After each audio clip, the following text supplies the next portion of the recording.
Tem ainda informações sobre o Vasco na busca por reforços, últimas do mercado, bastidores, finanças e muito mais. Fala aí pessoal, sou Jorge Nicola, bem-vindos a mais um vídeo do canal, super bom ter vocês por aqui. Sem perder tempo, só pedir para deixar like, se inscrever no canal e ativar as notificações. E falar sobre o Vasco da Gama, cada dia um novo nome surge como possível reforço do Cruz Maltino. A bola da vez, nessa quarta-feira, Samir, atleta revelado pelo Flamengo e que pertence ao Tigres do México, embora tenha disputado a última temporada pelo Mazatlán. Atleta de 30 anos de idade, canhoto, ótima saída de jogo, já viveu melhores momentos na carreira, parece estar um pouquinho embaixo, mas busca um novo desafio. Importante contar que o Samir ele surge na base do Fluminense, é negociado com o Audax e chega ao Flamengo no Sub-17. Pelo Fla fica de 2011 a 2015, quando se muda para o Verona, joga também em outro clube da Itália até se mudar para o México, são 10 temporadas no exterior. Ninguém no Vasco confirma nem desmente as tratativas com o Samir. Vale a lembrança também de que Thiago Mendes segue na pauta do Vasco, mas a pedida superior a R$1 milhão por mês é avaliada como muito alta.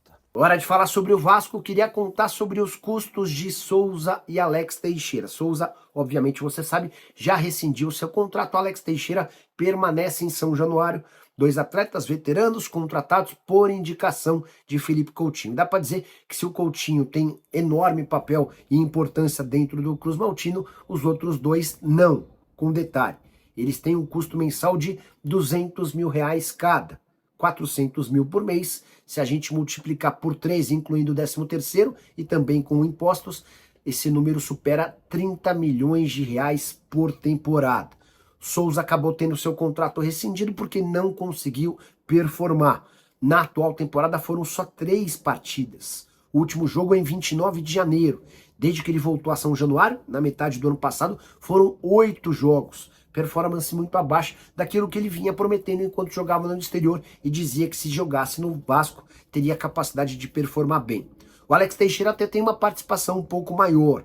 Por exemplo, em 2025 são 17 jogos, só que não marcou gols, nem deu assistências. Foi titular em apenas 4 dos 17 jogos. Aí só uma observação importante que eu escutei de uma pessoa influente dentro do Vasco.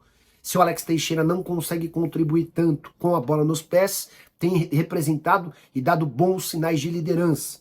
Ele é o tipo do cara absolutamente realizado financeiramente, um dos caras mais ricos do futebol brasileiro, especialmente por conta das passagens no exterior, mas ao mesmo tempo em que tem bastante grana, não ostenta, dá bons e ótimos exemplos e conselhos para os atletas mais jovens, não reclama de absolutamente nada e está sempre pronto para ajudar. Até por isso a avaliação do Alex Teixeira extracampo é bastante positiva. Hora de falar sobre o Vasco da Gama, o ex-presidente do clube, Jorge Salgado, ameaça melar a recuperação judicial que o Vasco trabalha nos bastidores e também na justiça há meses. Projeto do Pedrinho, presidente do clube, que inclusive deu seus bens como garantia. Segundo uma matéria do jornal o Globo, o Jorge Salgado está bastante incomodado com o deságio que ele terá de aceitar caso essa história vá adiante. Hoje o Vasco deve ao ex-presidente cerca de R$25 milhões. E o Jorge Salgado perderia bastante dinheiro e receberia essa grana que sobrasse em muitas parcelas a perder de vista. Até por isso o Jorge Salgado, segundo o Globo, tem tentado convencer outros credores a recusarem o plano apresentado pelo Vasco. Se não houver aprovação, o Vasco volta a estaca zero, a recuperação judicial não sai do papel e fica praticamente impossível tocar o clube. Com a lembrança de que o Vasco contava com o dinheiro da 777, mas assim que o Pedrinho vai ao poder via ação na justiça e saca o pessoal da 777, logo de cara a empresa americana deixa de colocar R$270 milhões que estavam previstos para a temporada passada. Desde então, o Vasco sofre com inúmeros problemas financeiros. Bom, a gente tem falado muito aqui sobre quem pode chegar ao Vasco da Gama, né? Alguns nomes que fui apurar e não batem, né? Conversando com os dirigentes do Vasco da Gama, mas se vão chegar, alguns vão sair. Essa é uma lógica de mercado. Ontem no café eu falei, olha, só falta assinar o Léo Jardim, então esse vai ficar.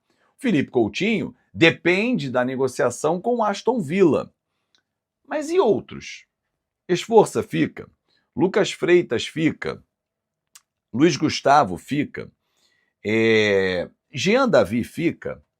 Quem mais? Lloyd Augusto fica. Enfim, são jogadores que hoje estão no elenco do Vasco e alguns deles têm recebido sondagens.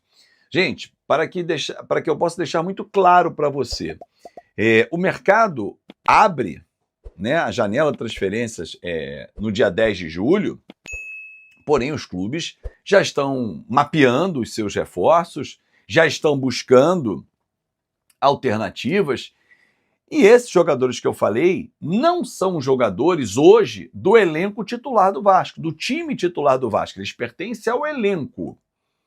Vão ser observados, alguns até mais de perto, pelo Fernando Diniz agora, porque o Fernando Diniz vai passar a conhecer um pouco mais esses atletas. Mas outros já estão ficando para trás, como se fosse uma fila, e aí o Vasco vai precisar abrir um pouco de espaço também na sua folha.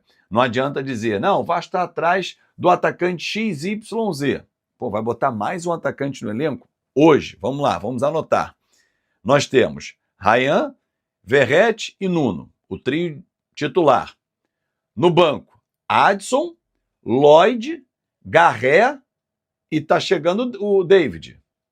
7. GB, 8. Como é que você vai trazer mais um atacante? Falei Jean Davi? 9. Alex Teixeira? 10. Como é que você vai trazer mais atacantes se você já tem 10 no elenco? 3 jogam, 7 vão para o banco. E, na verdade, não vão os 7 para o banco. Muitas das vezes vão 4, 5 deles.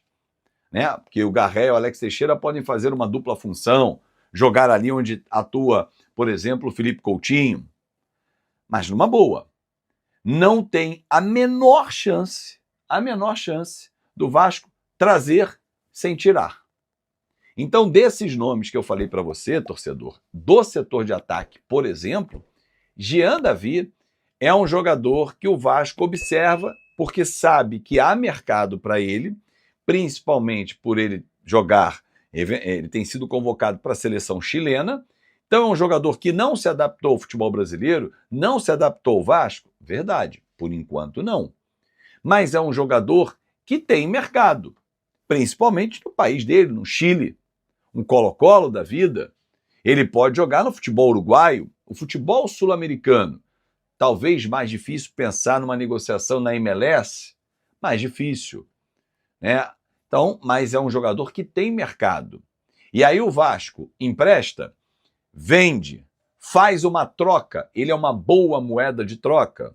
Depende da posição que o Vasco vai buscar. O Vasco quer um atacante lado de campo, pelo menos, um camisa 10 e um 5/8. Não está descartada uma vinda de um zagueiro também, porque o Vasco quer buscar reforços. A minha única questão, e que eu venho debatendo aqui no nosso canal, é: reforço é para ser titular, para pegar a camisa e jogar. Óbvio que pode sair do time, pode não estar numa fase boa, mas ele vem com o status de. Porque eu entendo que o atual time do Vasco tem jogadores que seriam banco de reservas, né? Ficariam no banco se tivessem outros melhores na função. A nossa zaga é um exemplo. A parte de marcação de volante é outro exemplo. A própria armação, Felipe Coutinho não tem um substituto, por exemplo. É uma falha. O Verrete não tem um substituto. Talvez agora seja o GB. Outro convite que eu quero fazer para você hoje, 6 da tarde, anota na sua agenda aí. 6 da tarde, você, torcedor vascaíno, nós vamos entrevistar Felipe Carregal. Felipe Carregal é o vice-presidente jurídico do Vasco da Gama. Há muitos assuntos para serem debatidos.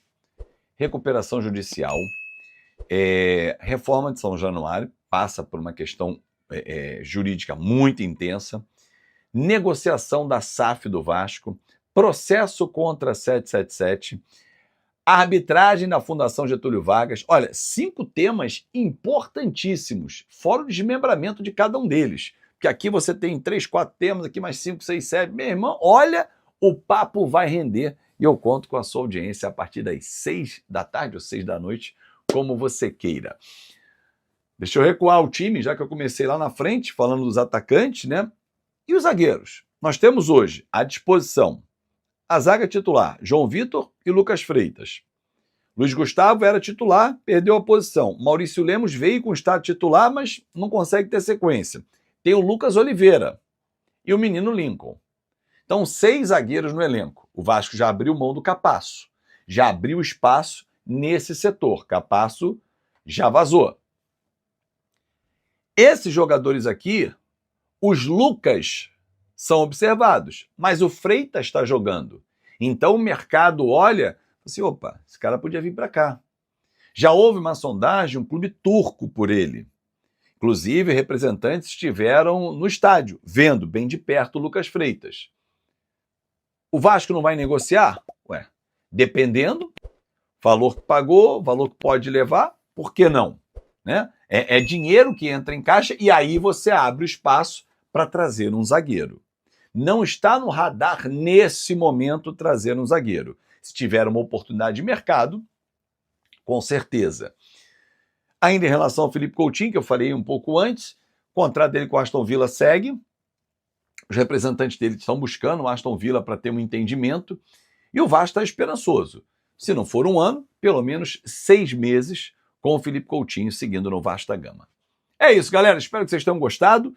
Ah, não citei o Puma Rodrigues, né? Mas o Puma hoje, pelas conversas que já tive com as pessoas do Vasco, há um entendimento de que ele é um substituto imediato para o Paulo Henrique. O Paulinho, ou Paulo Ricardo, menino da base, ainda é um menino. Já na esquerda você tem 4. Riquelme foi reintegrado, Leandrinho está voltando, Vitor Luiz e Piton. Se o Vasco não vender o Piton, não tem como ficar com 4. Entendo que a reintegração do Riquelme é para dar minutagem e linha na pipa. Como é que você vai vender ou emprestar ou negociar um atleta que está afastado?